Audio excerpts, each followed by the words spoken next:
Un saludo para todos nuestros hermanos de Templo Belén. Una vez más estamos en este precioso espacio donde nos reunimos alrededor de la palabra para aprender, para crecer. Y ya como ustedes entienden y comprenden, somos una iglesia que hace misiones. Entonces oramos por las misiones. Pero también estamos preocupados como iglesia para que permanentemente como hermanos estemos intercediendo. Tienes una necesidad, un problema, un conflicto, pues algunos cuando pueden compartir su necesidad lo pueden escribir ahí en el chat de Facebook o YouTube o comunicarse con uno de los pastores de alguna de las sedes nuestras que están alrededor del país.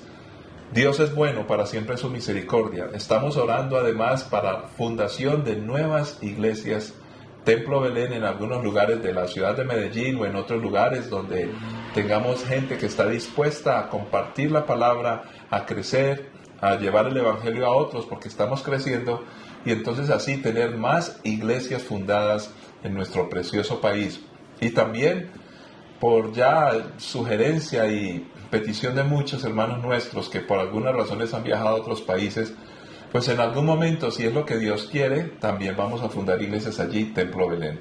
Sin embargo, ya a través del tiempo hemos estado apoyando muchas iglesias que se fundan en lugares del mundo que no se van a llamar Templo Belén, pero que sí están recibiendo el apoyo en oración, en enviar nuestros misioneros y también económico para que pueda predicarse el evangelio en lugares lejanos. Vamos a orar y vamos a interceder por nuestro país también, además las necesidades propias de cada uno de nosotros. Confiemos en el Señor, pero siempre lo debemos hacer en un clima de adoración y de agradecimiento. Padre, gracias por este tiempo que nos das. Gracias porque te conocemos. Es un desafío para nosotros, después de recibir tanta gracia, cómo compartirlo de manera eficiente. Compartirlo con amor, no como una expresión religiosa simple, sino como una experiencia real y maravillosa, donde hay transformación, un cambio, donde verdaderamente podemos conocerte a ti, oh Dios, como Padre bello y hermoso, que ha extendido sus manos hacia nosotros enviando a su Hijo Jesucristo. Por eso te pedimos por todos aquellos de nuestros hermanos que están enfermos, que tienen crisis, que tienen problemas. Te damos gracias, Señor, por la recuperación que empiezas a dar a Julián, Señor, allí que estaba en su lecho de enfermo, Dios, pero que las cosas han mejorado, Señor. Te pedimos que guíes a los médicos y así sucesivamente muchos de nuestros hermanos que están en un hospital o tienen algún familiar enfermo o que están pasando por algún tipo de enfermedad, Señor.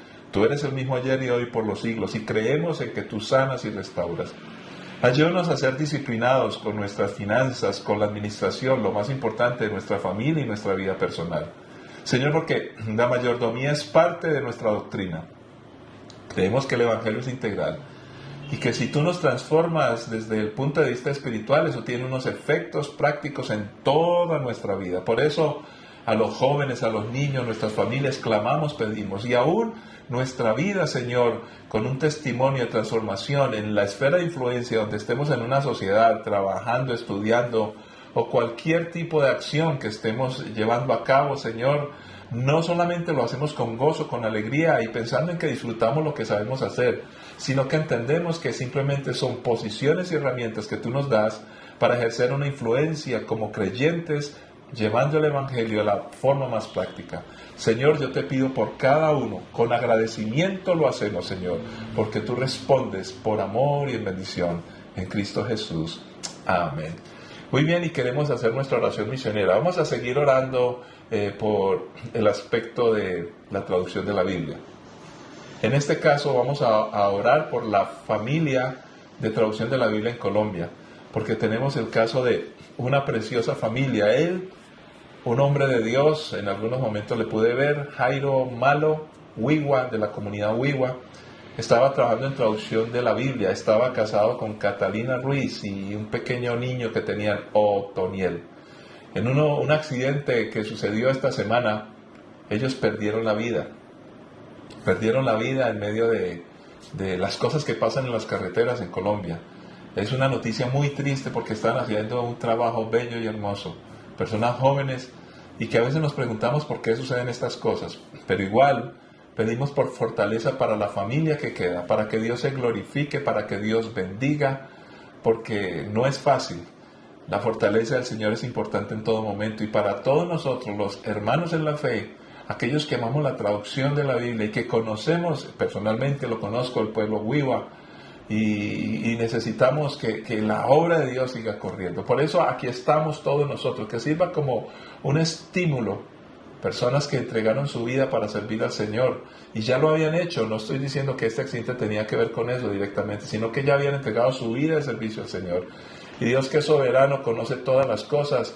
Él sabrá cómo muchos de nosotros tomaremos las banderas de esta preciosa familia. Padre Santo, gracias por la traducción de la Biblia. Hemos hecho un énfasis tremendo durante tal vez un mes, mes y medio, y lo seguimos haciendo, Señor. Hay proyectos que se están realizando a cabo, Señor. Tú bendices, oh Dios, a las personas que quieren ayudar en este esfuerzo de llevar el Evangelio a los pueblos, Señor, en su propio idioma. Este trabajo estaba haciendo nuestro hermano Jairo, su esposa Catalina, allí con su familia. Padre, te pedimos que fortalezcas y te pedimos que levantes, Señor, a otros, oh Dios. Puede ser entre nosotros para que el Evangelio siga fluyendo. Y no solamente al Wiwa, sino a otros lenguajes, Señor, acá en Colombia y, ¿por qué no?, en otros lugares del mundo donde se necesitan traductores. Señor, gracias, porque necesitamos tu palabra. En el nombre de Cristo Jesús, gracias, Señor. Amén. Muy bien, vamos a ir a la palabra del Señor. Y una de las preguntas que nos hacemos, y casualmente en estos días me mandaron un mensaje, alguien preguntando por los programas de radio que precisamente queremos que usted también pueda disfrutar allí en Verdad y Vida Radio, los lunes a las 9 y 5 de la mañana empieza, y los jueves a las 9 y 5. Lunes tenemos 50 minutos compartiendo emisiones, y los jueves estamos hablando de un libro de la Biblia, en este caso por ahora Primera Carta de Juan. Así que le estamos invitando a que nos acompañen. Pero una pregunta que se suele hacer mucho, y yo creo que en la iglesia también, y vamos a ocupar un tiempo tanto en la radio como en la iglesia, es este asunto de las traducciones de la Biblia. Recordemos que la Biblia en el corazón de Dios fue hecha, o Dios quiso que se escribiera para que todo el mundo la pudiera leer. Entonces, ¿cómo estamos haciendo la traducción a estas lenguas donde no hablan español, por ejemplo? Entonces surgen preguntas. ¿Cuál es la mejor versión en español? Y para algunos la mejor versión es la más antigua. Pero aquellos que no tienen Biblia en español y que la estamos haciendo hoy, porque muchos argumentan que las versiones modernas de la Biblia hechas por hombres perversos de hoy, entonces están siendo mal hechas. Ahora, estos hermanos en el mundo que no tienen la Biblia en su idioma, las están haciendo personas de ahora, que son creyentes de ahora, entonces también las están haciendo mal hechas. O tenemos que hacer una transliteración de los lenguajes en español o en inglés antiguo para que la puedan tener en los idiomas que no tienen la traducción de la Biblia. Son preguntas que surgen. El centro de toda polémica de cuál es la verdad siempre está presentada en la Biblia como una persona, Jesús. Y de eso queremos compartir en el día de hoy. Jesús, quien es la verdad y la vida. Él es el Evangelio, Él es la representación y la manifestación del Evangelio. Él es la verdad. Vamos a la palabra del Señor. Primera carta a los Corintios, un capítulo, el más largo de la primera carta a los Corintios, capítulo 15, versículo 1 hasta el 11, vamos a leer en este momento. Y permitamos que el Señor nos hable. Ahora, amados hermanos, permítanme recordarles la buena noticia que ya les prediqué. En ese entonces la recibieron con gusto y todavía permanecen firmes en ella. Esa es la buena noticia que los salva si ustedes siguen creyendo el mensaje que les prediqué. A menos que hayan creído algo que a principio de cuentas nunca fue cierto. Yo les transmití a ustedes lo más importante y lo que se me había transmitido a mí también. Cristo murió por nuestros pecados tal como dicen las Escrituras. Fue enterrado y al tercer día fue levantado de los muertos tal como dicen las Escrituras. Lo vio Pedro y luego lo vieron los 12. Más tarde, lo vieron más de 500 de sus seguidores a la vez, la mayoría de los cuales todavía viven, aunque algunos ya han muerto. Luego lo vio Santiago y después lo vieron todos los apóstoles. Por último, como si hubiera nacido en un tiempo que no me correspondía, también lo vi yo. Pues soy el más insignificante de todos los apóstoles. De hecho, ni siquiera soy digno de ser llamado apóstol después de haber perseguido a la iglesia de Dios como lo hice. Sin embargo, lo que ahora soy, todo se debe a que Dios derramó su favor especial sobre mí y no sin resultados. Pues he trabajado mucho más que cualquiera de los otros apóstoles. Pero no fui yo, sino Dios quien obraba a través de mí por su gracia. Así que no importa si predico yo o predican ellos, porque todos predicamos el mismo mensaje que ustedes ya han creído. Padre, es tu palabra y con suma urgencia la necesitamos. Ayúdanos y háblanos, como siempre lo haces a través de ella. Agradecidos nos inclinamos delante de ti y pretendemos obedecer, para tu honra y gloria y bendición de muchos, en Cristo Jesús. Amén. Es la palabra de Dios, esa palabra que vivifica, que transforma, que nos ha hecho mejores. Hoy somos distintos. Y precisamente este pasaje se cumple literalmente vez tras vez. Hace poco precisamente hace 8 días, estuve compartiendo con una iglesia donde estábamos celebrando 20 años de su existencia. Pastor, amigo mío, le vi crecer. Esta es una iglesia técnicamente nieta del Templo Belén, porque fundamos una iglesia hace muchos años y esta otra iglesia fundó esta iglesia acá en la ciudad de Medellín. Pero una de las cosas que más me impresionó es relacionar esto con este pasaje precisamente en la práctica.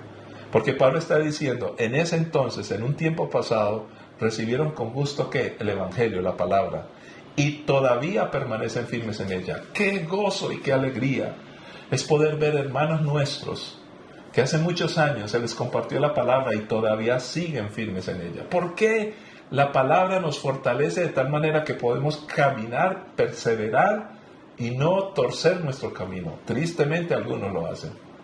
Igualmente esta semana que compartí acá en la iglesia, los miércoles que estamos gozándonos en el Señor, allí estudiando, haciendo preguntas, orando, adorando al Señor juntos, me gozaba ver algunas hermanas o personas de la iglesia que llevan muchos años firmes en la palabra.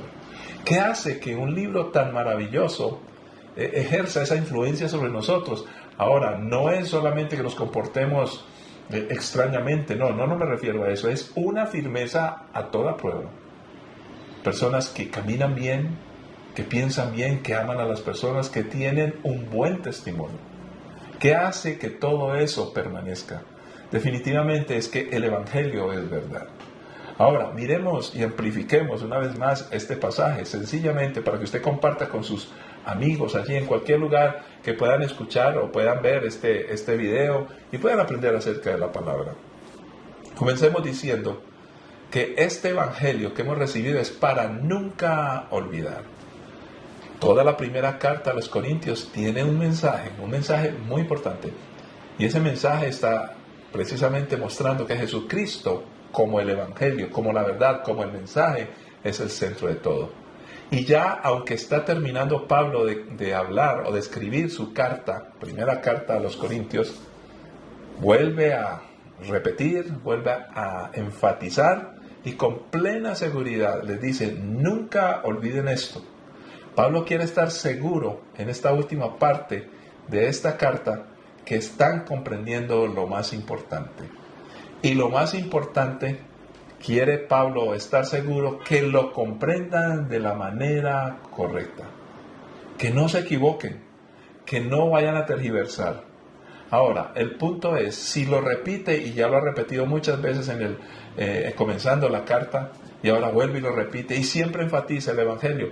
¿Por qué es tan difícil comprender esto? ¿Por qué Pablo está queriendo asegurarse que las personas de la iglesia comprendan esto? Y yo creo que también es para nosotros hoy.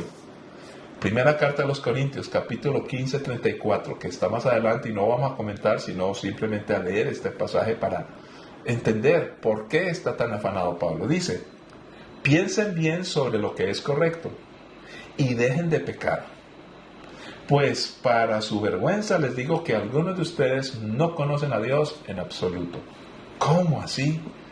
Pablo les está diciendo sencillamente, mire, estoy escribiendo esta carta, se la estoy escribiendo a ustedes, y entre ustedes hay algunos los cuales me conocen, saben lo que yo estoy escribiendo, saben a qué me refiero, pero estoy seguro que no conocen a Dios.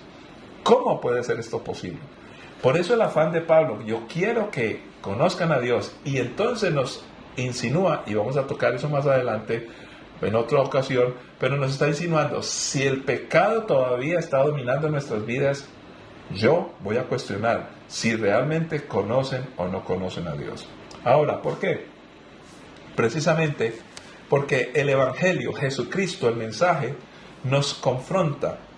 El Evangelio es confrontador desde todo punto de vista. Y además de confrontarnos, también tiene un efecto en todos nosotros. Y ese efecto tiene que ser visible.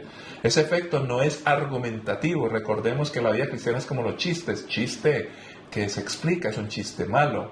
Entonces yo no tengo que entrar a explicar mi comportamiento. Yo soy lo que soy y me comporto como me comporto. Encontramos entonces a una iglesia, la iglesia en Corinto, que estaba orgullosa de su casta religiosa. Unos decían Pablo, Pedro, Apolos, en fin, tenían una casta religiosa. Esta es mi religión, y el que niega la religión niega la mama. Eso decían los antiguos. Eran orgullosos de sus prácticas religiosas y litúrgicas. Y entonces ellos se reunían y comían, pero había cosas que Pablo decía, yo no los felicito por eso. Eran orgullosos de los dones manifiestos allí donde el poder de Dios se manifestaba. Muy orgullosos de los dones, pero Pablo empieza no a cuestionar los dones, sino cómo es posible ustedes con los dones maravillosos de Dios y con unos comportamientos que no tienen que ver con el verdadero evangelio. Fíjense cómo empezamos a hilar basándonos precisamente en el centro de esta carta. Jesucristo es el evangelio. Y este capítulo 15 es vital para explicarnos por qué lo hace de esa manera. Inclusive Pablo dice, ustedes tienen el evangelio, conocen el evangelio, pero conviven con el pecado. Y por eso le señaló muchas cosas de idolatría, muchas cosas de pecado sexual, muchas cosas de mal comportamiento, muchas cosas de enseñorearse a los demás o humillar a otros. Bueno, en fin, todas estas cosas estaban aún en aquellos que supuestamente seguían a Dios. Una de las cosas más importantes del mensaje del evangelio y de la palabra de Dios es que Dios no es irreal. Dios, siendo Él muy real, también nos pone a nosotros en la realidad. Entonces no se trata de una religión que posa de gran moral. Claro que la moral perfecta está en la Biblia, pero nosotros los seguidores de Dios tenemos que revisar que caminemos bien. Entonces Dios no está interesado en mostrar una super iglesia que es perfecta, porque reconoce las debilidades y confronta a los mismos creyentes para decir, a ver, revisen su vida. En otras palabras, es realista, no pretende mofarse de los demás, burlarse de los demás diciendo somos superiores a todos. Reconoce una de las cosas más importantes, que nosotros somos proclives a equivocarnos y que debemos reconocer esa vulnerabilidad para al reconocerla poder depender de alguien mejor y mayor, que es precisamente el dueño del evangelio, el ejemplo del evangelio, el mensaje mismo, nuestro Señor Jesucristo. Entonces, aún esta iglesia tenía personas que querían manipular con palabras humanas disfrazadas de revelaciones de Dios que confundían a la gente. Por eso Pablo dice, el mensaje de Jesucristo no son otras palabras, no es un mensaje humano, lo aclara y vuelve y lo repite ahora. La garantía pues del mensaje está en una persona, fíjese, no está en una teoría, no está en un argumento, no está en un cúmulo de creencias ortodoxas, que por supuesto son importantes, pero vamos a notar, y en la medida que estudiamos la Biblia, que todas las creencias ortodoxas que pudieran jactarse de eso, tienen como punto céntrico una persona que se llama Jesucristo. Leamos Gálatas capítulo 1, versículo 11 en adelante. Amados hermanos, quiero que entiendan que el mensaje del evangelio que predico no se basa en un simple razonamiento humano. No recibí mi mensaje de ninguna fuente humana, ni nadie me lo enseñó. En cambio, lo recibí por revelación directa de Jesucristo. Indiscutiblemente encontramos que Pablo está admitiendo, mire, el mensaje céntrico, el mensaje para entenderlo como puro y perfecto, tiene que contener a Jesucristo. Depende de Jesucristo y es el mismo Jesucristo. Y por eso Pablo aclara, no es un mensaje que yo interprete, no es un mensaje que se me ocurre a mí o que me dijeron algunas personas, no, fue Jesucristo el que me lo comunicó, Él es el mensaje. Entonces, por supuesto que empezamos a notar que pudiera haber un mensaje mentiroso. El peligro de un mensaje mentiroso. El peligro de este mensaje mentiroso se descubre cuando encontramos que desdibuja a Jesucristo. Borra a Jesucristo. Lo puede negar o negar lo que pasó con él, como en este caso no vamos a todavía meternos en el tema, el asunto de la resurrección, o tergiversándolo, en otras palabras, mostrando a Jesús con unos aspectos muy lindos, muy hermosos, pero desviándolo del propósito principal por el cual él fue enviado, o impidiéndolo.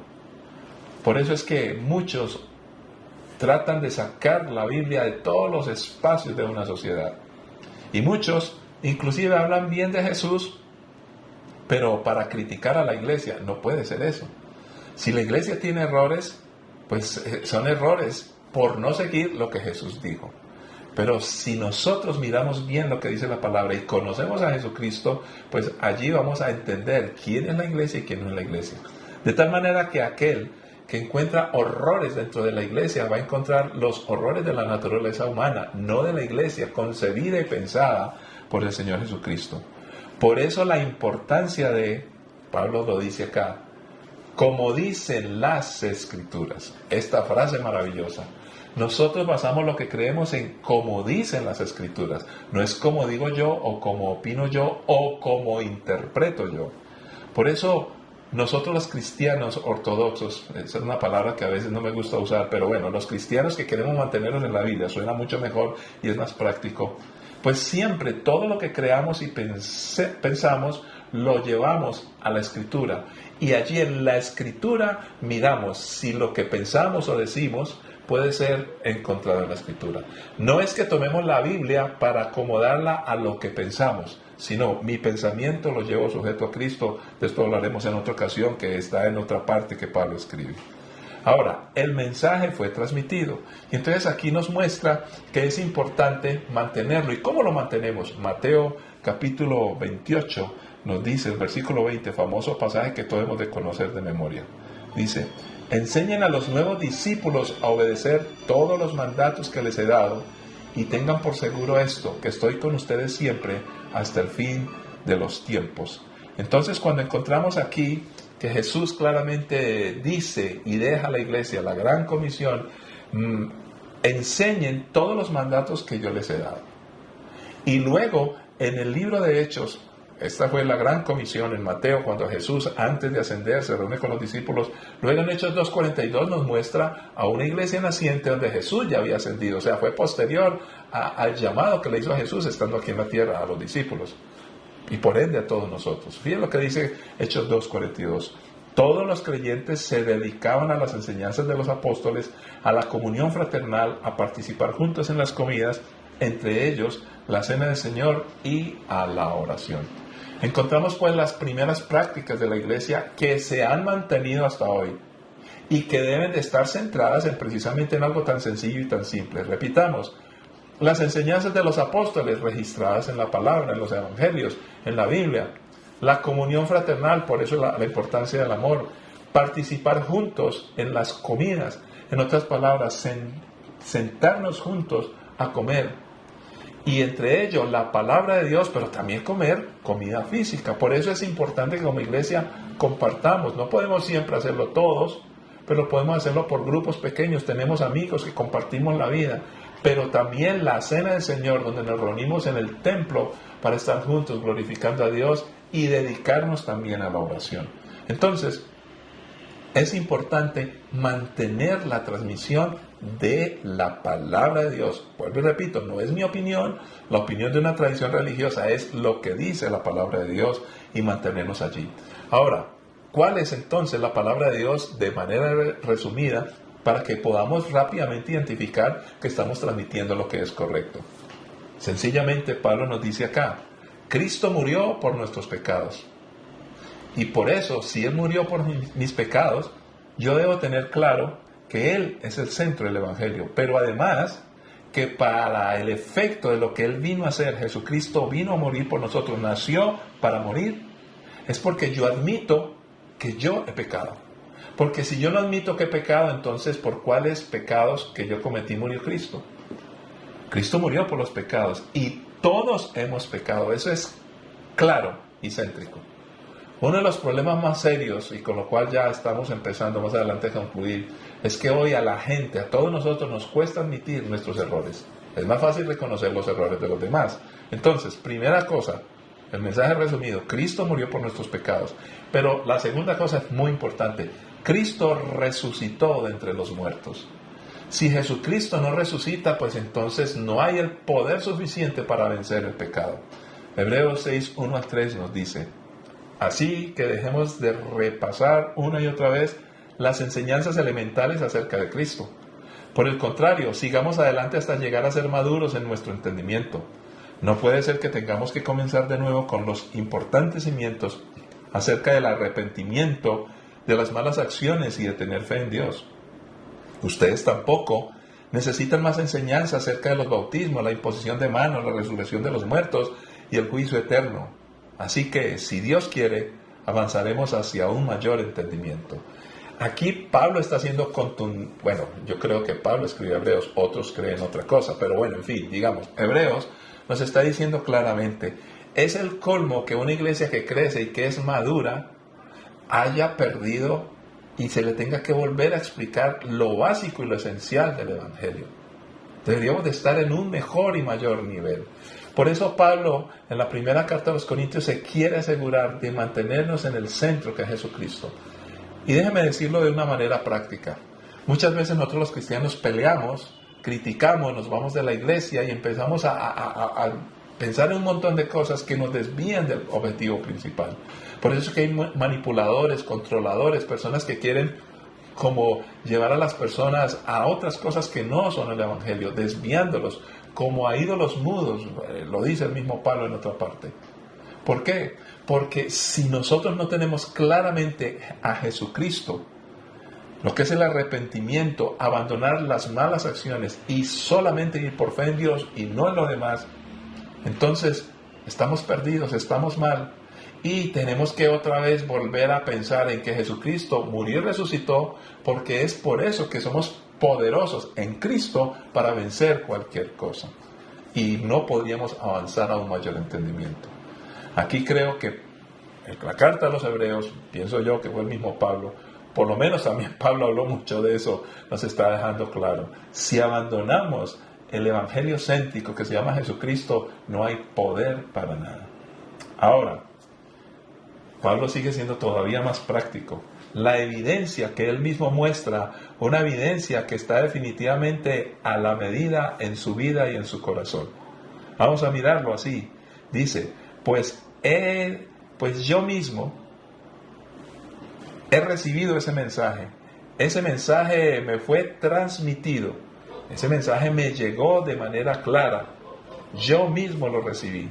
Y dice así, después de haber perseguido a la iglesia de Dios por misericordia, fui bendecido. Eso es lo que nos está estableciendo el apóstol Pablo. Y tuvo un encuentro divino y personal. ¿Qué nos sugiere eso? Nosotros necesitamos que ese evangelio nos sea transmitido. Lo tenemos que recibir, lo tenemos que aceptar. Además, que no es solamente aceptarlo como una propuesta teórica, sino que él mismo dice, lo que el evangelio ha hecho en mí, fíjese cómo lo dice, lo que ahora soy, está hablando y sugiriendo que antes no era así. Todo se debe a que Dios derramó su favor especial sobre mí y no sin resultados. Una pregunta muy importante para nosotros. ¿Qué resultados tengo yo que mostrar de lo que el evangelio verdadero, quien es Jesucristo, ha hecho en mí? ¿Qué resultados puedo mostrar en mi vida? Entonces, recibí un mensaje, pero ese evangelio, ese mensaje me transformó y yo puedo mostrar algo que es concreto, es real y que es notorio entre los demás. Ahora, es precisamente eso lo que me lleva a un punto muy importante. Pues he trabajado mucho más que cualquiera de los otros apóstoles, dice Pablo. Pero no fui yo, sino Dios quien obraba a través de mí por su gracia. Y el versículo 11, así que no importa si predico yo o predican ellos, porque todos predicamos el mismo mensaje que ustedes ya han creído. Involucra a otros, dice, ustedes han creído, como ustedes han creído, también deben haber sido transformados. Por eso Pablo está haciendo al principio el énfasis, que ustedes, si han creído, tienen que mostrarlo, porque si no, están mal. Entonces, si han creído, han recibido, se les ha transmitido, ahora ese evangelio debió haber hecho algo en ustedes y ahora yo trabajo y ustedes deben de trabajar. Y tal vez yo lo haga más, ustedes lo hagan más, pero básicamente todos trabajamos. ¿Cómo? Predicando el evangelio, porque ese evangelio genera influencia en las demás personas. Pero no es una influencia para controlar, manipular, sino es para transformar. ¿Por qué? Porque de gracia recibimos, damos de gracias. ¿Qué podemos concluir entonces nosotros? Permanecer firmes en la palabra, reteniéndola, guardándola. Cuando digo reteniéndola no es que me quedo con ella y no la transmito, no, es que yo la voy a guardar en mi vida, en mis compromisos, en mis decisiones.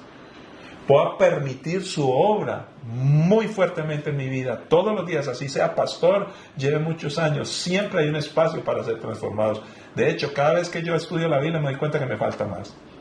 Predicándola, pero antes de predicarla yo debo permitir su obra en mi vida. Y entonces ahí sí, porque cuando la predico, yo tengo amplificación de esa palabra, la tengo en mi mente, la puedo hablar, la tengo en mi teoría, pero la gente la nota y la ve en mí. Eso me da autoridad. Extendiendo el Evangelio desde Aquistán hasta Ayastán. Por todo el camino que me toca en la vida, yo debo compartir el Evangelio. Y quiero concluir con algo que es bastante importante. Este Evangelio es único, es sin par. No hay otro evangelio, y Pablo también es reiterativo en esa afirmación. Por eso esta introducción del capítulo 15, primera carta a los Corintios, tiene que ser entendida así, con esa grandiosa elocuencia que Pablo lo quiere manifestar, la suma importancia que tiene entender Jesucristo es el centro. Este evangelio no tiene comparación, porque confronta con la realidad personal. No hablemos de la realidad de otros. Yo sé que cuando leo la Biblia también encuentro que, este mundo como está de mal. Pero antes de pensar en la denuncia que yo quiero ver en la Biblia acerca de lo malo que está el mundo, esa Biblia fue escrita para que yo sea transformado. Y yo trabajo en la transformación del mundo por el poder del Evangelio. Por supuesto que la Biblia nos anticipa y nos muestra la maldad del mundo. Pero en primer lugar me está confrontando a mí, porque yo soy el receptáculo. Por eso se habla que yo debo llevar el Evangelio, la gran comisión. ¿Por qué entonces nosotros no estamos haciendo un buen trabajo a veces como iglesia? Porque estamos entrando en la onda del mundo, que no quiere ser confrontado personalmente. Si yo soy confrontado personalmente y admito mi pecado y no el de otros, que es muy fácil, entonces ahí sí puedo llevar yo a la esencia el arrepentimiento personal. Para arrepentirme, yo tengo que reconocer que he fallado, que he pecado. Y no puedo disculparme a los demás.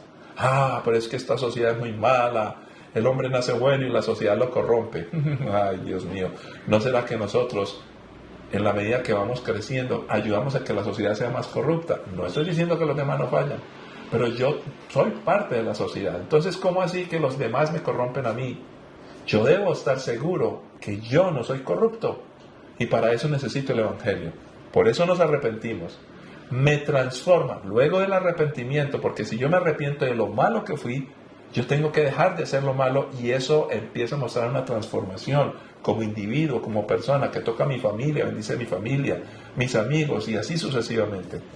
El Evangelio es el mensaje que nunca ha justificado los errores propios culpando a los demás. Cosa contraria a los pseudomensajes salvadores del siglo moderno.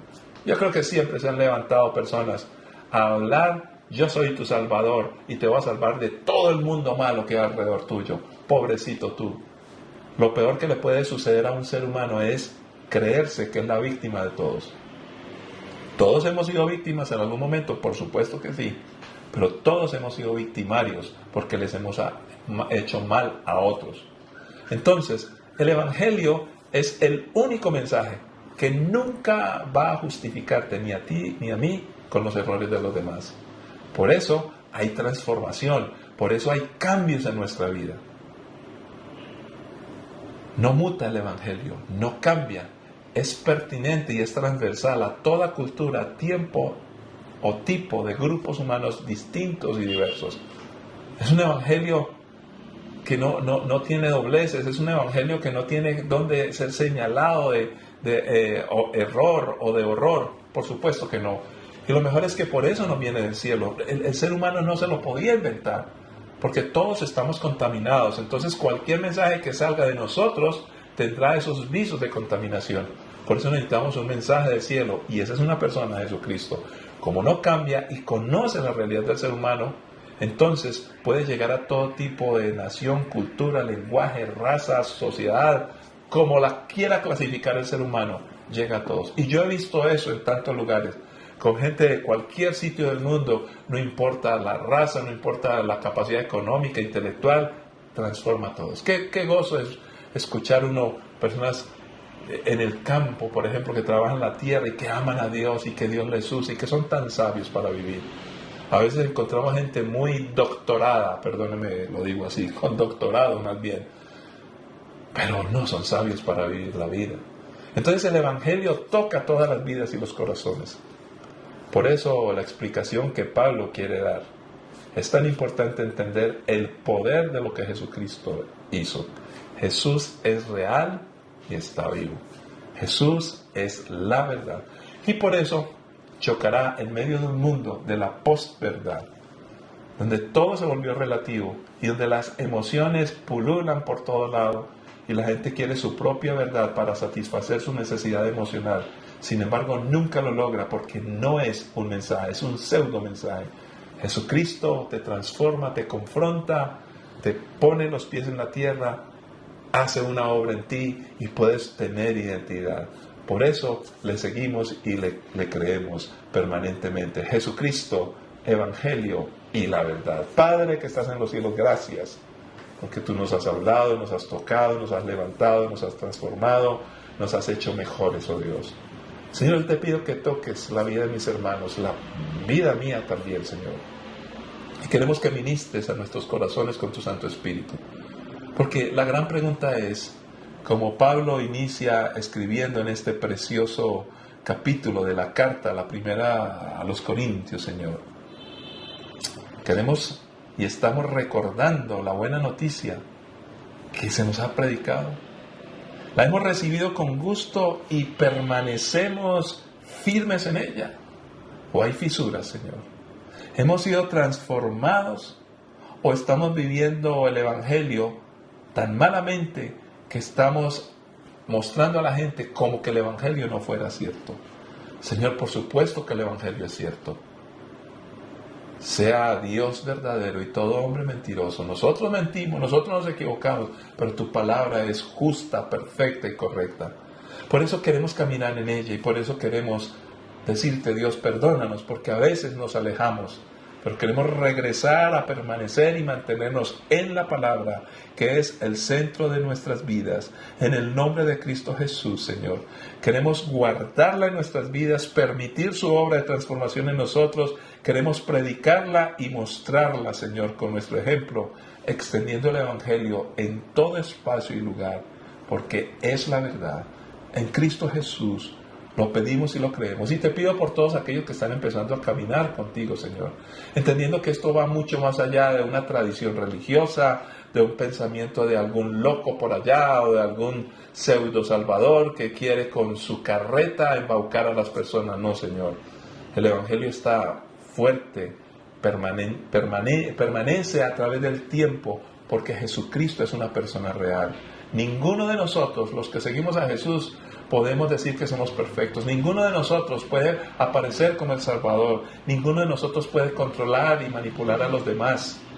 A veces lo quisiéramos hacer y hay personas que se dejan, pero eso no es lo que busca tu palabra.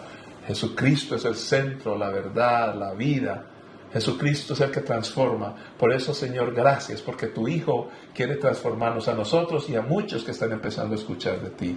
Lo creemos. Lo pedimos para nuestras vidas, nuestras familias y todos aquellos a nuestro alrededor, en Cristo Jesús. Amén. Que la paz y la gracia de nuestro Señor Jesucristo les acompañe y nos veremos y escucharemos en una próxima ocasión. Recuerde, asiste a nuestras sedes y también inscríbete en nuestros cursos de Riel de entrenamiento para que puedas sistemáticamente crecer y avanzar en las cosas de nuestro Dios. Bendiciones para todos.